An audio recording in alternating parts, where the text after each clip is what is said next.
My very first day on the fairgrounds, I've never felt so welcomed by complete strangers. Everyone was so nice and I felt so loved, and that carried on to Atlanta, where I went to the Fairest of the Fair pageant and had one of the biggest support systems there. Meeting new people is the greatest experience that you can have here at the fair. You get to see where they're from and see what they think is neat about your culture, and you learn so much about where you're from, what your grandparents did, and the way they used to live. The very first week I was here, I knew this job was for me. To be Miss Georgia Mountain Fair, you have to pass the very first test. You have to eat the Georgia Mountain Fair famous smoked trout. Last year on the night of the pageant, one of my onstage questions was, if I had an exhibit to open at the fair, what would it be? And of course, I said quilting. Quilting has been one of my greatest passions, and my whole family quilts.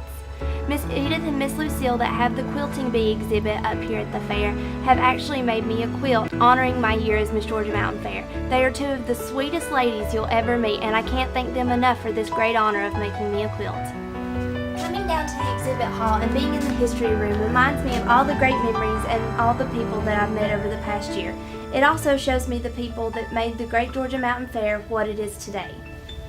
My incredible year as Miss Georgia Mountain Fair wouldn't have been the same without Miss Hilda Thomason, Mr. Bud Parker, Lisa and Jim Bryant, Daniel and Brett for making this wonderful video to showcase our fair, the Towns County Lions Club for making this whole fair possible, my parents for their support and love and being there whenever I needed them, and my fair family.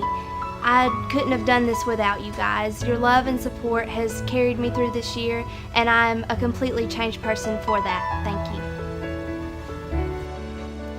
As I reflect on the girls that have shared in the same honor as I have in being Miss Georgia Mountain Fair, I now realize that I have a place in the history of the pageant. Tonight, as I crown the new Miss Georgia Mountain Fair, my wish for her is to take every opportunity, experience every moment, and cherish all the memories.